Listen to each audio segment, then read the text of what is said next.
Welcome to the HC Commodities Podcast, a podcast dedicated to the commodities sector and the people within it. I'm your host, Paul Chapman. This podcast is produced by HC Group, a global search firm dedicated to the commodities sector.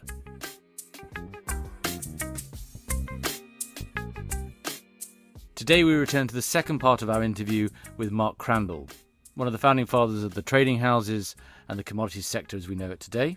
In part 2, we discuss the rise of Trafigura and how a small number of trading houses have been able to build such a competitive advantage around them that they've come to dominate the sector, what it means, the qualities it takes to lead one of these trading houses, and what the future might hold as we enter the energy transition. As always, you can really support the show by leaving us a positive review on the platform you're listening on. And as always, I hope you enjoy the episode. Mark, welcome back to the show.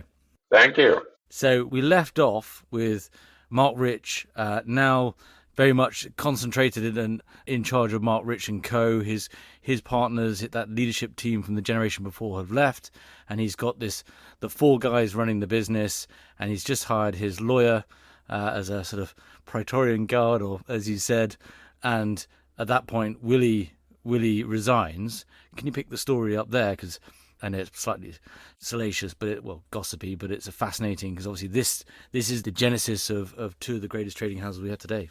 I would add there was one other thing that happened in that same year. It was a busy year in 1992.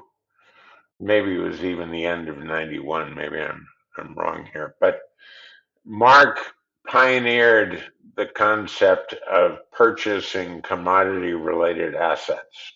That's when that occurred. So when you now see a company like Glencore with a massive position owning mines and processing businesses that are all related to commodities, and each of those businesses needing a trading element, and that identifying this opportunity to invest in the underlying assets as a way to solidify one's trading book, that dates from the same era. So this is late 91, 1992. The story is an interesting story. I tell it just because not very many people know it. I was personally very, very involved, intimately involved with this when it was happening. But there was a company in the day called Zuid Electra, which means Southern Electric. And Zuid Electra was a Swiss company that had been around since the glory days of Argentina before the First World War, when, if you know Argentina well, it was the 4th largest economy in the world. Yeah, it was a rich country. Foreigners came to Argentina, built electricity plants, railroads. There's still very significant intergenerational English influence, UK influence in Argentina. Lots of people with UK names. They all came down to build stuff in that era. Over time, I don't know when this happened, but there were 80 years that went by or 90 years that went by. Zuid Electra gradually divested all of its activities and became just a Swiss listed company that had something like $100 million of cash. And that was it. But interestingly, the board of Zuid Electra was all of the great and the good in Switzerland. So if you were the CEO or the chairman, whatever was appropriate, of Nestle's or any of the other big Swiss companies, you had a seat at the board of Zuid Electra, even though Zuid Electra essentially had $100 million sitting in a deposit account at the bank and had nothing to discuss at the board. So it was more like a dinner club in London for the titans of Swiss industry. And Mark very much wanted to be part of that group. You know, he was at the time, as I said, distanced from the U.S. He was officially a fugitive, and I'm sure the idea of being part of this really establishment entity struck him as a good idea. So he, I presume by prior arrangement, because I'm sure the stock doesn't trade, he bought a meaningful chunk of Zoot Electra.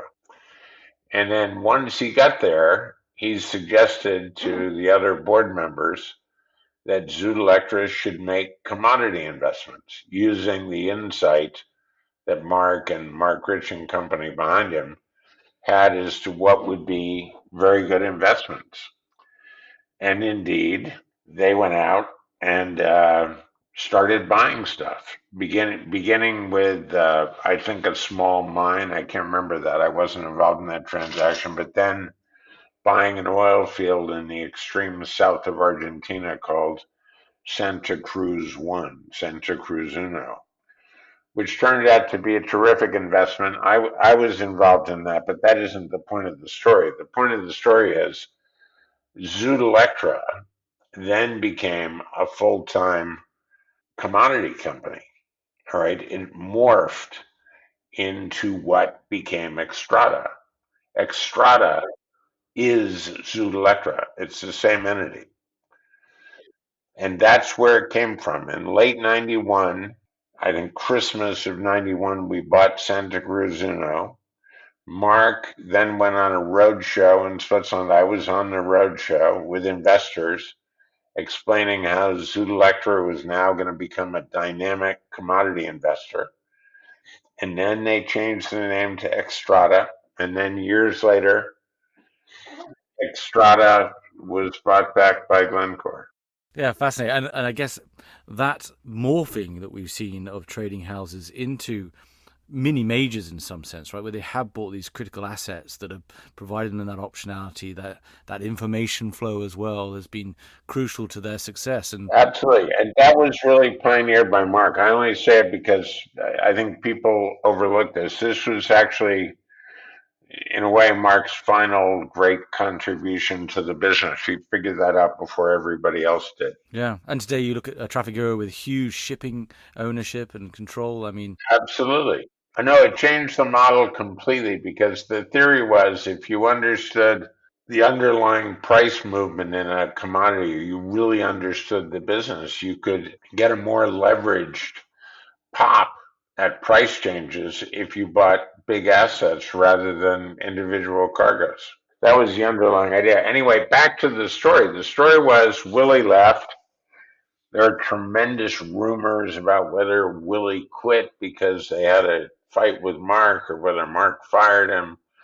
No one's going to know the answer to that except Mark and Willie, who are no longer with us, or at least Mark isn't. But there were lots of rumors in the company, so you had this rather febrile atmosphere going on with people saying, oh my God, what's going to happen next? And then what happened next was Claude and Danny and Alec Hackle, not Alec Hackle, Manny Weiss, scheduled a series of conversations with Mark. Keep in mind that the Marc Rich culture was a real gossipy culture. It wasn't a particularly big company, and the insiders all knew each other. So there were very few secrets. I'm sure those meetings were meant to be secret, but they were essentially negotiations about the future course of the business. And for better or for worse, they didn't progress very much. And by the late summer of 92, or whenever that was, I think it's summer of 92, I think the three guys were getting a little frustrated and were not seeing an obvious path forward. And then tragically, Claude's father died, and Claude's father had run a scrap metal recycling business in Caen in northwest France, where the Normandy invasion was. And Claude had sisters, but not a brother. It was clear that he was going to have to take over his father's business, at least on an intermediate basis, long enough for him to sell it. So he called Mark and he resigned.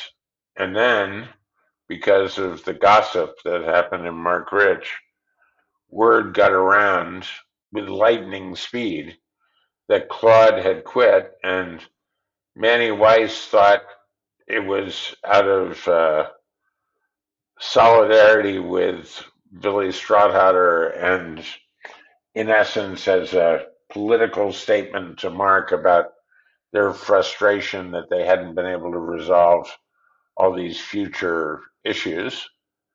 So Manny quit, having had apparently no idea that Claude's father died and that that was what had precipitated this.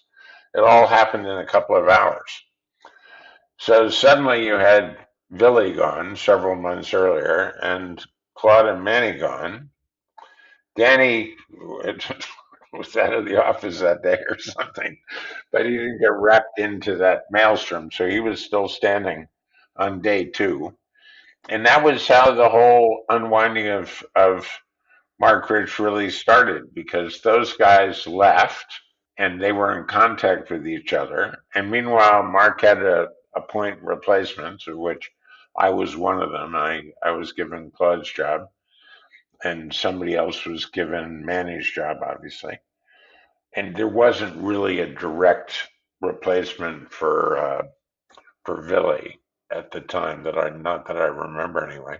Anyway, this cooked along for the balance of 92 and into very early 93, and then essentially through a whole concatenation of events, I came to the conclusion that just like those four guys before, I was not going to get any traction persuading Mark, let's say, to democratize further the ownership of the company. I had significant discussions with Mark and with Bob Tomajan about the importance of democratizing the ownership and having Mark at least set a pathway to change of control, not immediate, but nonetheless a pathway needed to be set so that people had an understanding what motorway they were on going forward.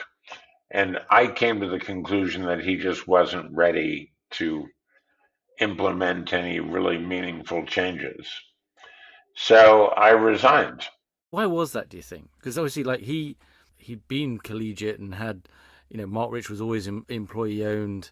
What was behind that, do you think, now? Mark, for most of Marc Rich, Mark himself, I don't know the exact percentage he owned, but I'm going to just be arbitrary and say 20%. It's a guess. It could as easily have been 35. All right. But it wasn't 50. The point is, there was a broad group of partners and everybody was sharing in the pie and everyone was pulling on the rope. All right. Mark wasn't the dominant owner for most of what we think of as Marc Rich and Company. That's why his other partners got rich enough to retire early. What was happening here in very early 93 was ownership had become very concentrated in Mark, along ultimately with control. And essentially, depending on how you want to look at it, these people had left, Manny and Willie and Claude. And you could characterize that as saying they were forced out. They weren't. I mean, they weren't fired in that sense. But you could characterize it as them being forced out only in the sense that Mark was not prepared to give them the things they wanted, which was a roadmap to how eventually the company would again look like it had done before, with numerous intermediate level owners, but nobody who owned a controlling position and could characterize himself as the undisputed boss. So that was the transition they wanted and I wanted. And I think Mark was just too nervous about the future to give that up. Because they'd started Marc Rich together as a group of people leaving Fibro, they'd all ended up with these more or less equal shares. So I'm sure Mark had a bigger share than the other guys, but not in a dramatic way. And over time, this thing had become distilled into ownership by him, and I don't think anybody really knew how to deal with it, including Mark. I don't really blame Mark for being nervous in that situation, but what he needed to do was come up with a plan for how over the next 10 years eventually it would begin to look like the old Marc Rich with numerous owners and without Mark being, sitting like the Wizard of Oz, making every decision at the end.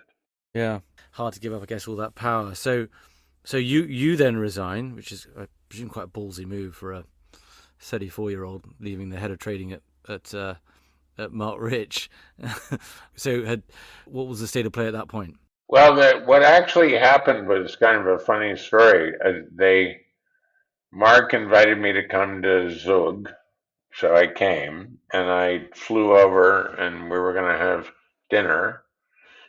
And when I got out of the airplane and got into the car to drive to Zug, the phone rang, and it was one of the guys. I don't remember who it was, actually, to be honest with you. I want to say it was Manny Weiss, but maybe I'm making that up. Maybe it was Danny. But whoever it was said, hey, listen, the rest of us all think that Mark's ready finally to make a plan and to let the company go into the ownership of new guys.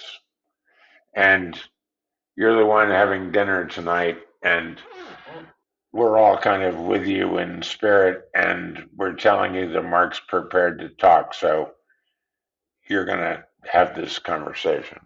So there I was, and Mark and I sat down, and we had a conversation, and indeed, what I was told in the car was true. Mark was prepared to talk talkless, as they all said in Marc Rich in Yiddish, which means talk the real subjects.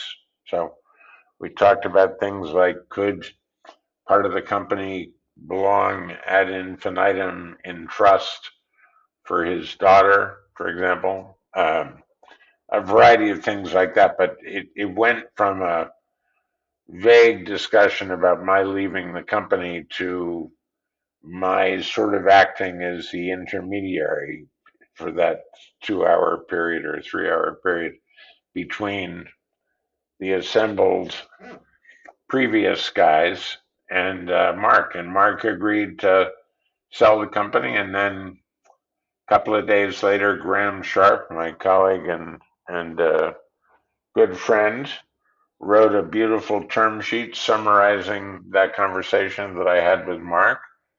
And within a week or 10 days, I went over, I think it was the following weekend, I went to Claude's house for lunch. He lived in Hampstead like I did in London. And there at the house was Billy and Manny and etc. And so the band got back together, and using Graham Sharp's term sheet as a basis, over the course of the next few weeks, negotiated the final deal with Mark, which included, and this came up during my dinner, it was the only contentious topic during the dinner, was I said that one of our demands, if we could have demands, was we wanted the right to change the name. And we landed at the end of dinner on we were going to pay him whatever we agreed to pay him was going to get paid out of the internal cash flow of the company.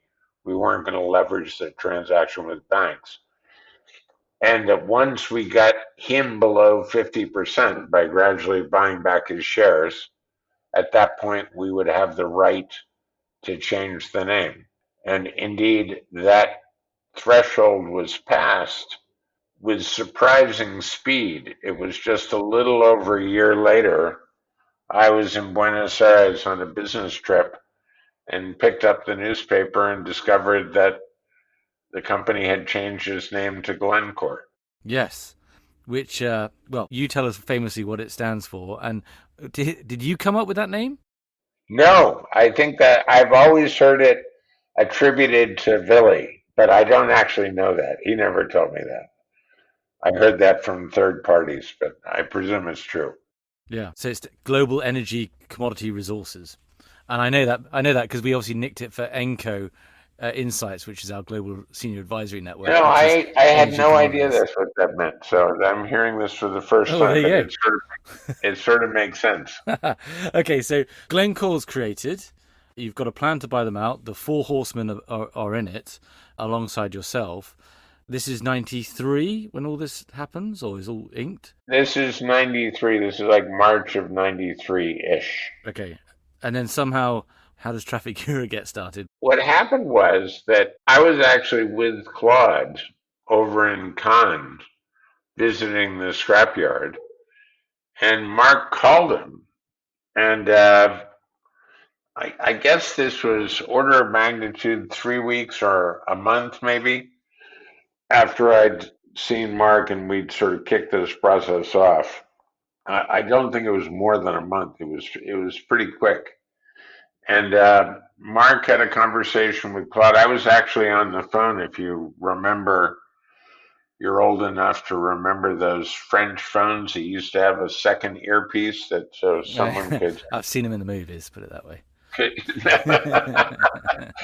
You're younger than I am, so I've actually used them, and there was one of those in Claude's office at the scrapyard. So I listened to the conversation, which was in French. They always spoke French, and Mark basically said he didn't want to kill the deal, but there was some stuff he had agreed to in the heat of the moment that, having reconsidered, he really wanted the acquisition group to reconsider.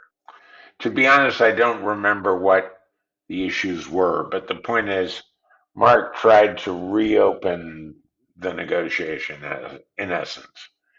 And Claude told him he didn't want to do that. So it wasn't a very long conversation, but it ended with Claude hanging up the phone and saying, okay, so now we're not involved in this anymore.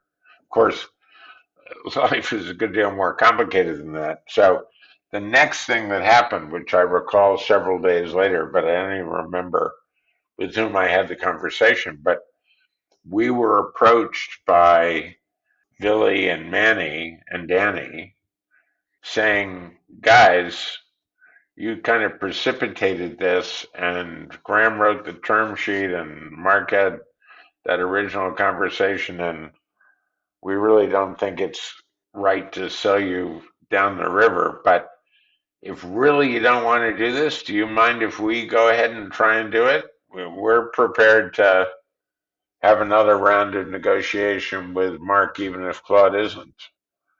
And we said, sure, of course, by all means.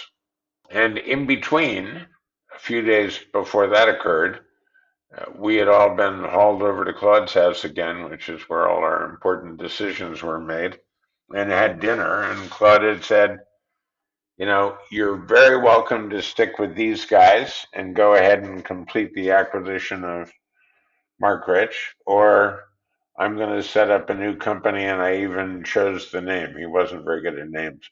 It was called Raw Materials Trading. Not sexy. Anyway, that's what he told us, and we all had to decide.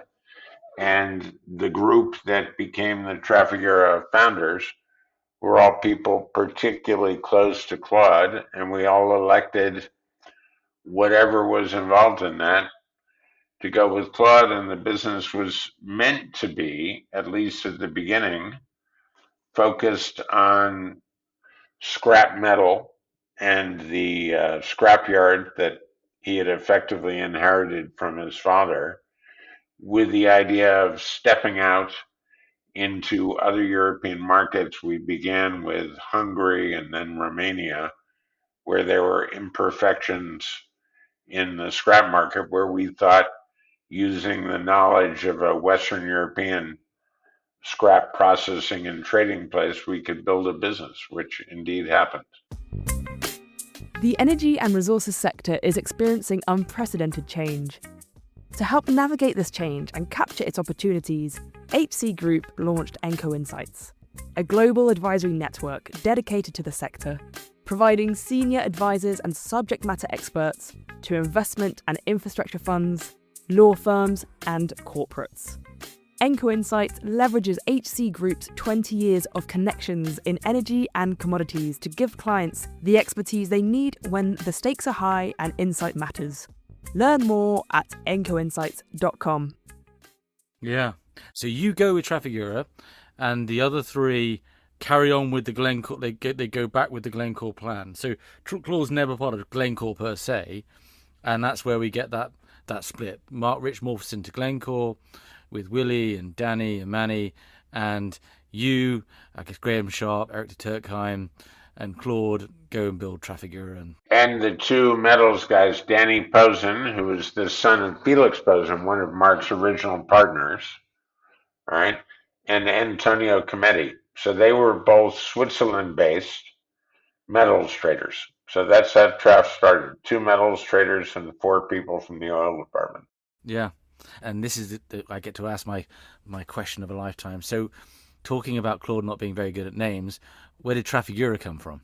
Trafigura, we had to buy an off-the-shelf company, and the Dutch lawyer, that was the only one he had, so we bought it, and then we spent literally a solid month doing nothing but talking about could we come up with a better name, and we finally came to the conclusion that the fact that it seemingly meant nothing was actually advantageous if we wanted to operate in, 100 countries around the world. We didn't want something that accidentally had a meaning. And we also wanted a name that could be easily shortened, which it was, Traf, and also one that would be pronounced more or less the same in every language. So we realized after a month that even though the name was meaningless, it wasn't a bad name. Well, you did say seemingly meaningless. I believe it comes from La Trafigura, right? The other person, or maybe the person who originally created the Trafigura. That's what they used it for. But anyway, what is kind of remarkable, right? So over the next 30 years, let's say, up until today, you've had Glencore, Vitol, Trafigura, Mercuria, but certainly between Vitol and Trafigura and Glencore, they've dominated the commodity trading space. There's been ups and downs, and obviously they've been accelerated by the banks, regulatory changes, banks getting out, those sort of consolidating forces that strengthen their moat around them. But everyone always sort of says how remarkable these characters were in actually building teams and the relationships that they built, and sort of the ability to recruit, like you mentioned in part 1. We can try and get your reflections on what made the trading houses so good, and what was there at the early stages of Trafigura that meant you were a very senior figure from the beginning, that meant that they were so special at capturing that opportunity at the time.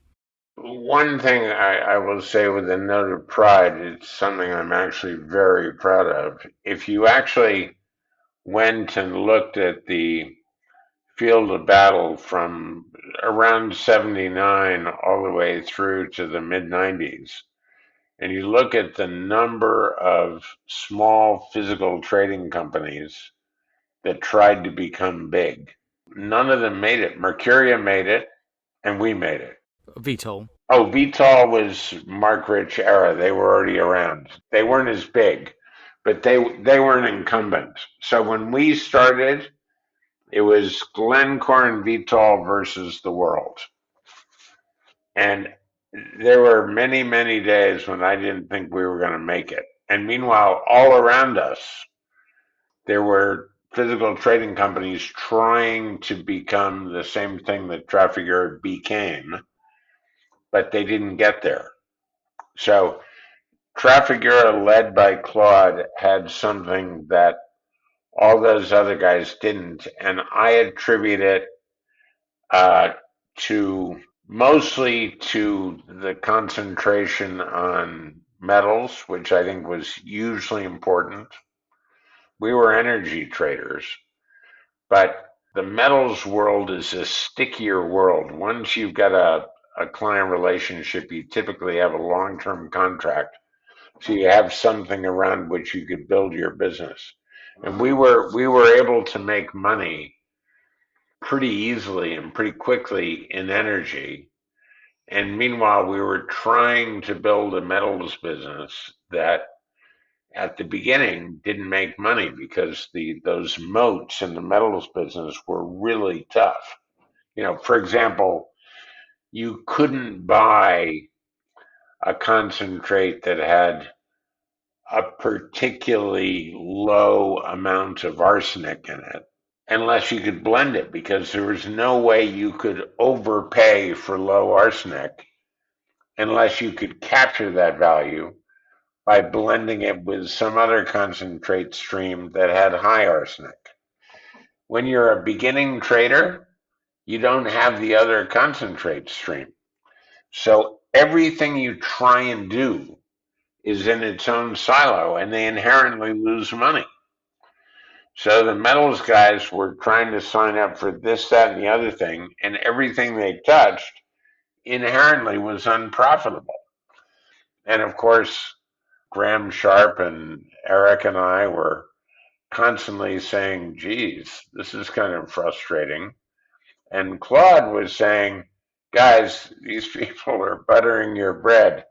That's what you get to eat tomorrow. So we are doing absolutely the right thing. We have got to have a great long-term metals book, because that's the thing on which we're going to lean the first year we have a bad year in oil. And I think that vision is why Trafigura made it. And most of the other wannabe oil traders didn't. Yeah, there's confirmation bias there, right? As you say, there were lots of others around, but the chairman of HC Group is Simon Collins, who was a former global head of metals for Trafigura, and speaks just so highly of Claude, perhaps in contrast to kind of what, and I met Claude as well, and as a firm we did some work for him. So this contrast of kind of this sort of sharp-elbowed you think of when you think of a commodity trading leader. I mean, Claude was intensely good at, you mentioned this to me off air, right?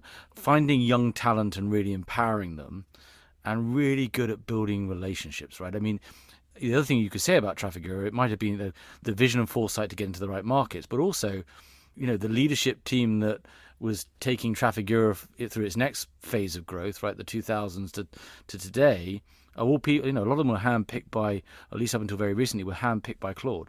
He did handpick everybody, but he wasn't the guy out there in the energy market. Keep in mind, he was a metals trader. So he'd come into energy, but his background was all metals. So the recruiting was very significantly done by Graham and Eric and me. Eric recruited a bunch of people from the banks, and Graham knew people in the oil business even more than I did, and I did a lot of recruiting as well.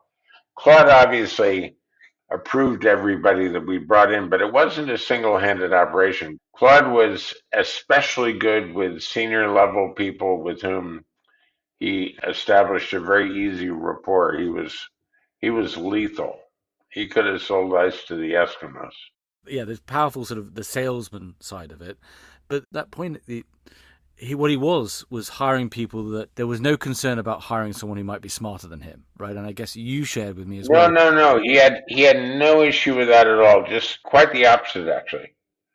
My father was very similar. My dad surrounded himself during his business career with really smart people. And man, there is a big difference between managers who try and hire up versus the ones who hire down. If you're a smart manager, you surround yourselves with people who might embarrass you with their intelligence, because at the end of the day, you're going to take credit for their work. And Claude absolutely got that. He loved being around people who were really smart. And would also, sit there and just listen to someone explain their business plan to him. And, sometimes he'd walk out after 10 minutes without saying too much, right? At least in my experience, like there was sort of he could see through and peer through whether people understood what they were talking about or not. Absolutely. Claude was interesting because Claude, I don't think ever formally, I mean, if he may have graduated from high school, but that was it. He never went to university. And he always had a little bit of a inferiority. I don't really think he had an inferiority complex, but he clearly was challenged by the fact that he didn't have book learning the way that some people did. But he had incredible native mathematical ability. My instinct is that he must have been partly dyslexic or something like that, because he was one of those people who gut information through listening rather than through reading. Although when you put a spreadsheet in front of him, he could spot a mistake in a spreadsheet in a New York minute. It was really remarkable. He would just immediately hone in on the structure of a spreadsheet and what numbers were making it sing, and he'd find the mistake. It was deeply embarrassing to be theoretically one of the university taught intellectuals and do a big piece of work and have him blow it up in 5 seconds because he spotted a mistake with this kind of preternatural instinct that he had. Yeah. Okay, so where do you end up with Trafigura, and can you give some sense of kind of the growth of the company during that period? And then I kind of want to understand, get your reflections on what made these trade, in aggregate, right? These sort of 4 or 5 key trading houses, the Mercurius and Vitols, how they just came to end up dominating the sector, certainly in the last decade. I think that the answer to the second thing, how they came to dominate, is that in fact the barriers to entry are extremely, extremely high.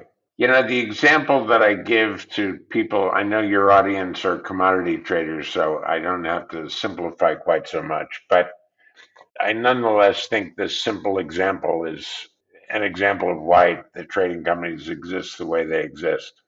So if you can imagine that you're capable of buying a gasoline cargo in Romania and sending it to New York for blending, in the really good old days, like the 70s and 80s, you could do that profitably. That's why you had little trading houses that could do that trade. There would be a $5 per ton margin or something, and you'd make your money and you could go home.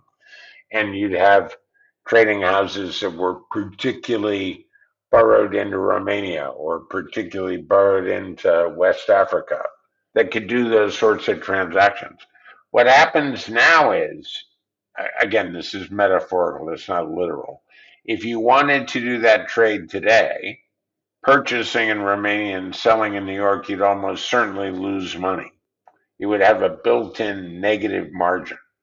So, how can you make a living if everything you do has a negative margin? Well, obviously, what you rely on is changes in the structure of the pricing in the market, which is too hard to explain, but changes in backwardation and contango. You need events, right? So 2 or 3 times a year, there are these events that upend all that structure, and you can make extraordinary amounts of money, but you've got to be willing to kind of lose. To make a metaphor, which is actually a good metaphor, even though it's simplistic, this actually occurred on a regular basis, but it's just one example of optionality. So here you are, you load your cargo, you're going to go to New York. In today's world, you're going to lose $1.50 a ton. And as you are passing Italy, you get a call from the Nigerians, and the Port Harcourt refinery has fallen over, and they need a cargo of gasoline to arrive within the next 7 days. Well, that's not something you can do unless there's a cargo already on the water. So, within reason, you can charge what you like in that instance because you have got the only cargo that can fit into that window. And you only had it because you're on your way from Romania to New York. Well, multiply that 100-fold, and you get something like what's happening at a trading company today. Every individual transaction is a money loser. But if you have 10 of them, 6 of them are going to have a happy accident happen. So they're actually going to turn out to make money. But only if you have 10 of them. So if you want to start up a competitor to Trafigura, you got to have enough money to go sign 50 contracts, each of which is a guaranteed money loser. And you're going to have to retain staff for 5 years while you do that and pay people the same kind of money they make at Traf, even though their trading books are actually losing money, just so you have a chance to reach the scale necessary for those accidental optional profits to start happening. That's why these people have become dominant, because the size of the moat is just bigger and deeper than it was 30 years ago. Today, I cannot imagine how one could start a new physical trading book in that way. It's inconceivable. Well, the shortcut is obviously trying to make bets in the financial market and hope that covers the costs for the first couple of years. But as you say, those barriers to entry are there and huge, and we've seen, and that's played out in just the number of participants in this sector. So, just on your career, what point do you leave Trafigura? I left in 2005. We got involved in a dispute with the U.S. government about a cargo coming out of Iraq, which was alleged to have smuggled oil on it. We went back and forth with the U.S. government for a couple of years. It was a very unhappy moment, and I was at the front end of that with the U.S. because I was the only U.S. person that was on the board. So I was kind of the person they were in dialogue with, and it took a lot out of me. So when we finally got that settled, I decided that my time was done and it was time to change my attention to doing something different. So I headed off and started doing renewable energy. Yeah. So now we're at this stage. I mean, the amount of money these trading houses is in making has been enormous, and actually they were at the forefront of ensuring that European energy markets functioned, right, with the Russia's invasion of Ukraine. What gives you pause about the trading houses today in terms of continued growth? I mean, there are a few challenges on the horizon. They are very enormous entities now. There's obviously regulatory scrutiny, especially when we had the credit crisis in at the same time as Russia's invasion of Ukraine, and the world is in some ways is on a retrenchment from a large period of globalization, a long period of globalization, and ever more free trade. I guess, what are your thoughts today, and what advice do you have to the new leaders coming into these trading houses? I have very mixed feelings. So I'm not on the inside, so it's tough for me to really know exactly where these just enormous numbers are coming from.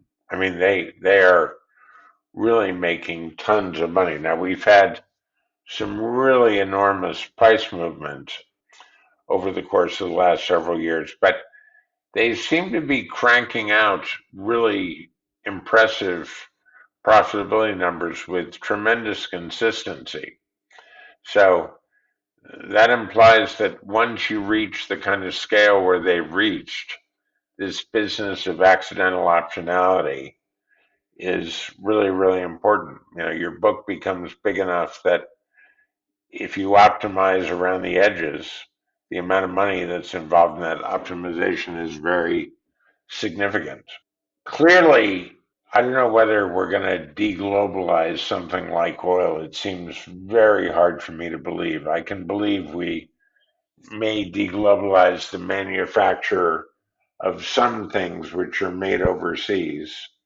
We may not have the complexity of supply chains that we've had the last 20 years, with one part of a widget being made in Thailand and another part of the same widget being made in China, and things put together in the Philippines and finding their way to Long Beach and into your home. That may change, but I think oil is seasonal, so you're always going to have certain places that need lots and lots of diesel during the summer driving season, and in the winter export diesel, and same backwards with, or same with gasoline. So I don't see globalization getting to the point where physical commodities do not move around the way that they have so far, with possibly some exceptions, something like the steel business, which is now really dominated by China, right?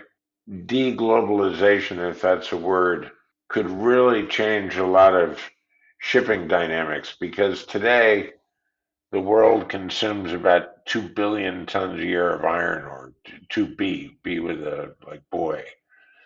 And 1 billion of that is actually made into steel in China. So fully half of it. And what that means is that iron ore is basically on a railway to China.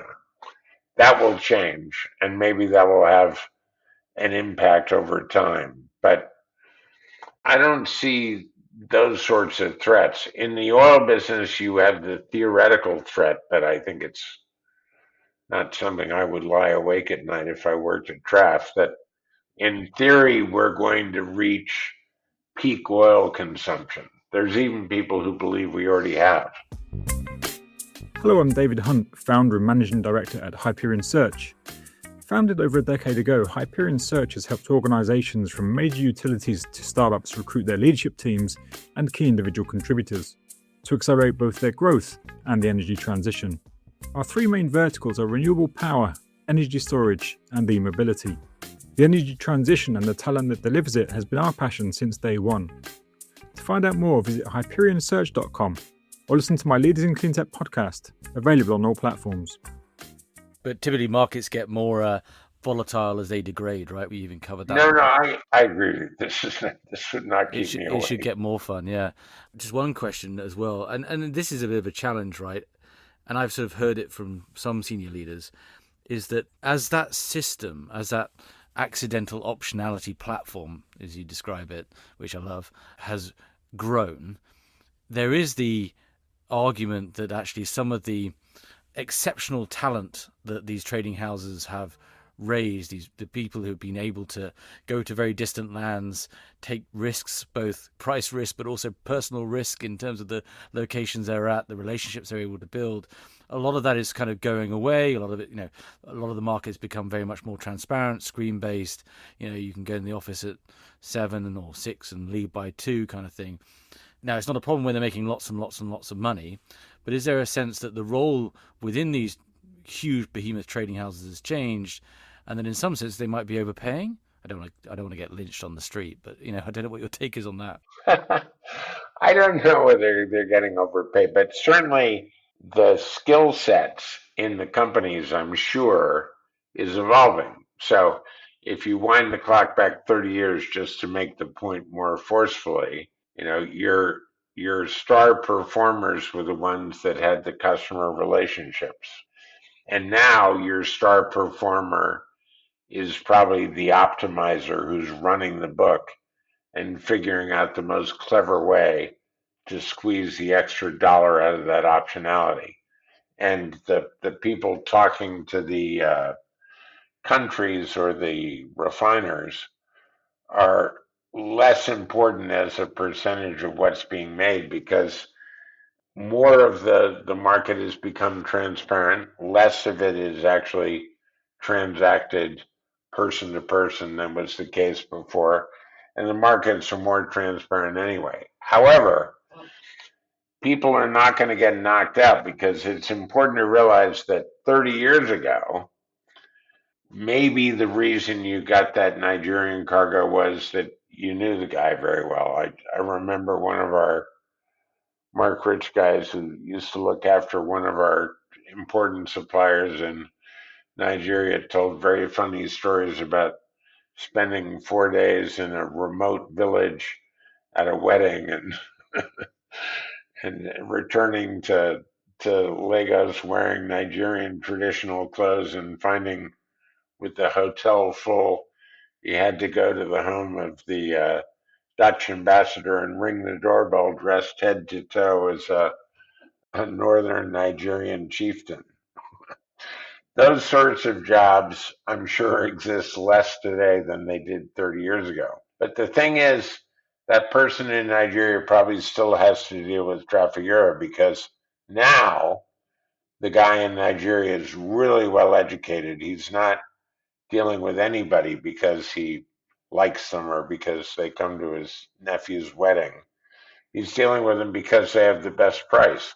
But that giant book, which creates that moat and creates all that optionality, means at any given point in time, when he goes out there to find who can pay the most for his cargo, the answer is always going to be it's Vitol, Glencore, Trafigura, or maybe Mercuria.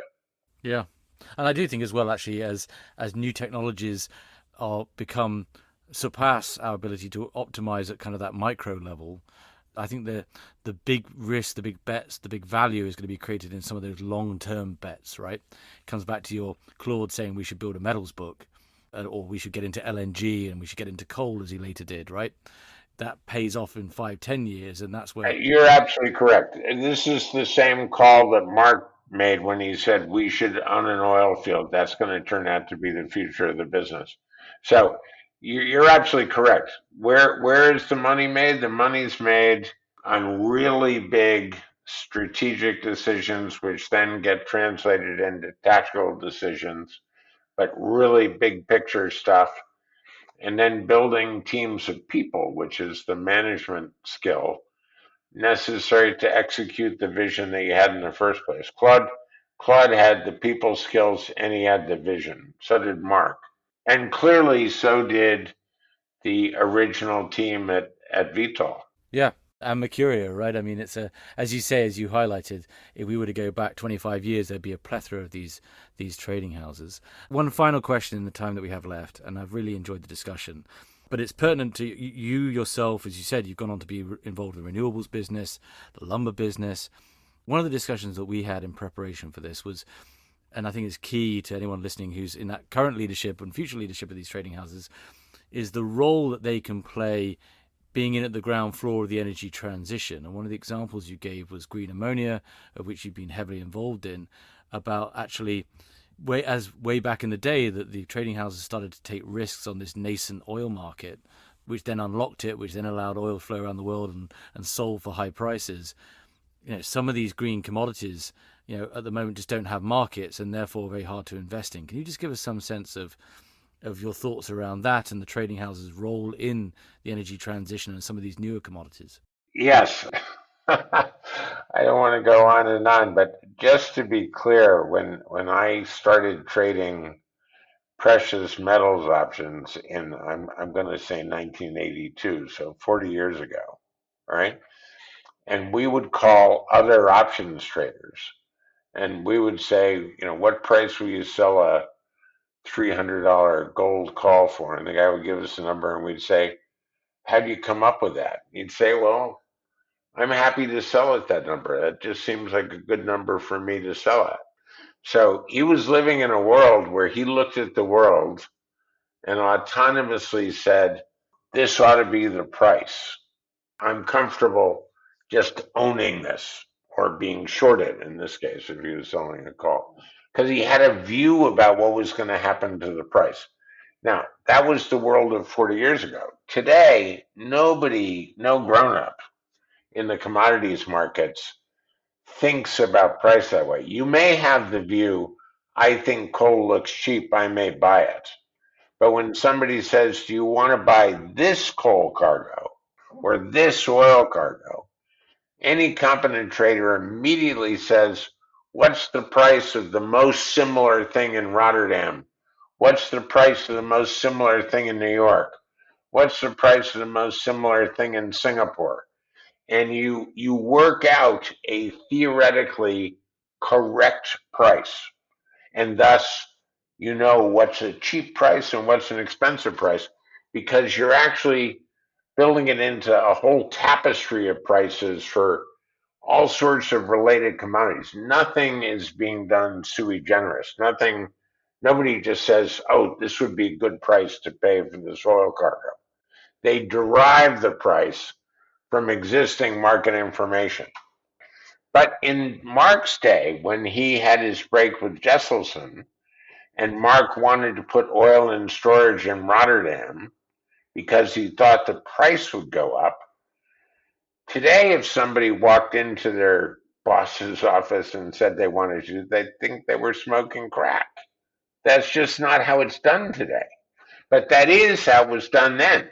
I raise this just to highlight the problem with green ammonia and indeed any of these energy transition commodities, whether that's going to be liquid hydrogen or ammonia or whatever else it is.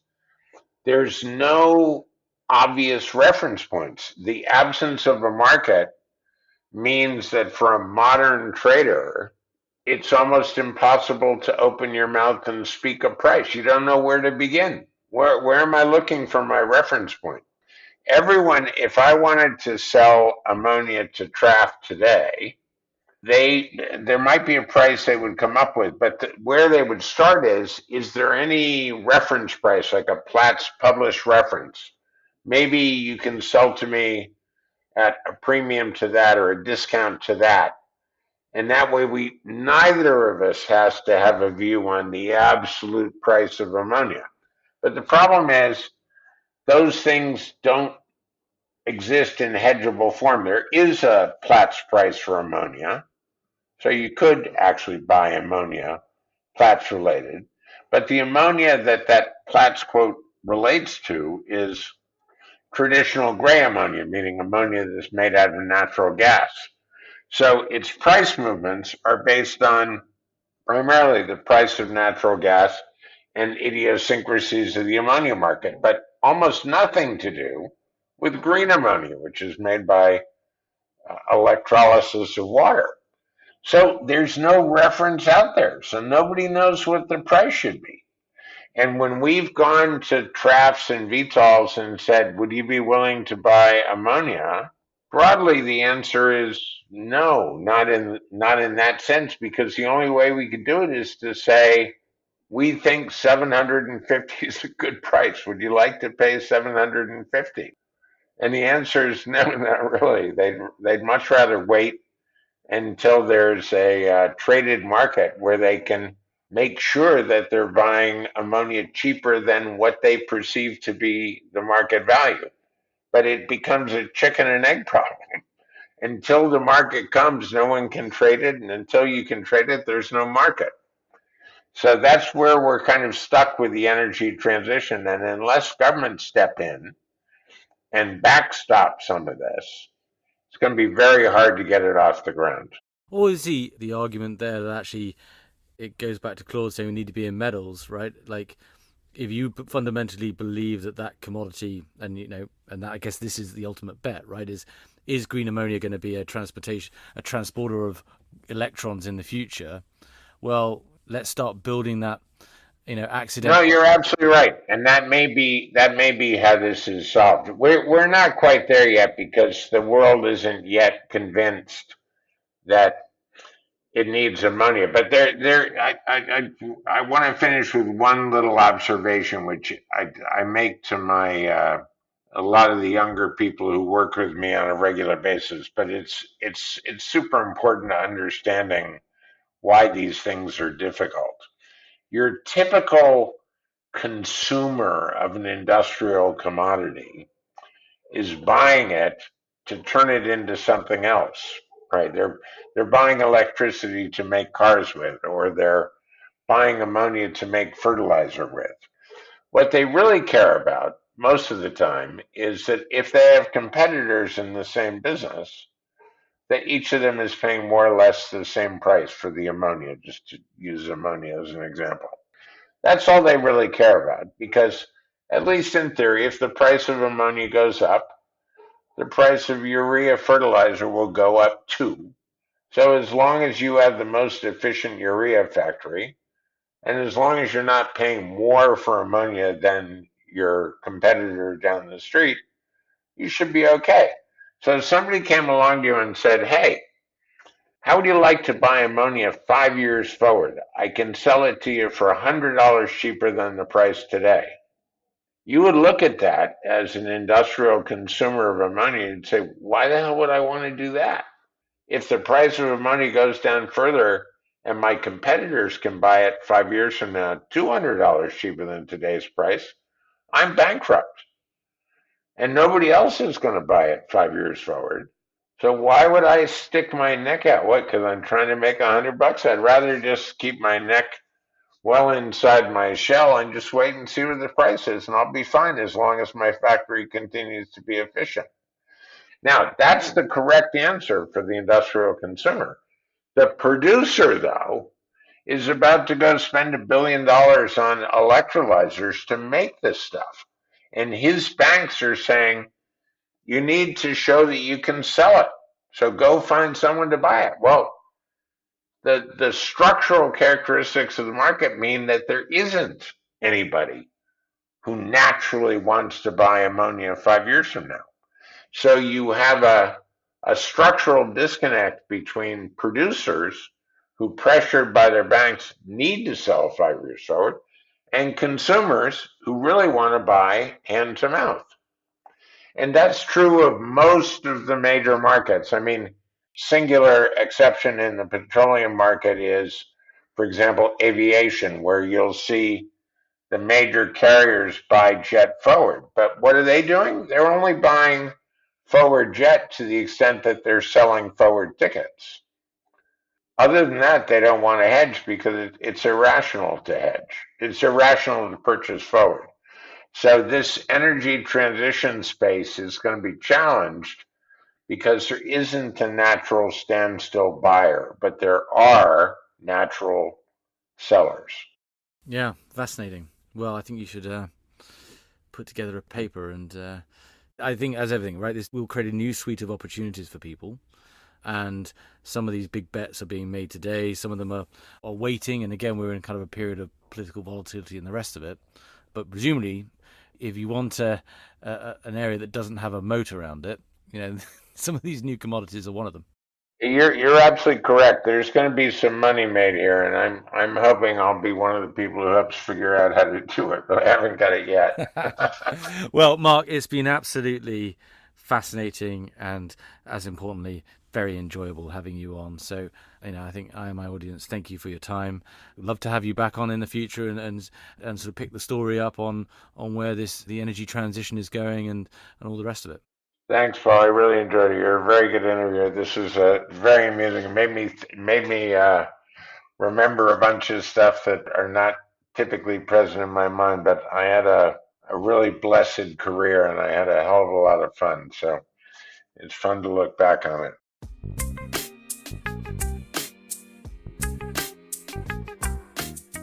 Thank you for listening. To find out more about HC Group, our global offices, and our expertise in search within the commodities sector, please visit www.hcgroup.global.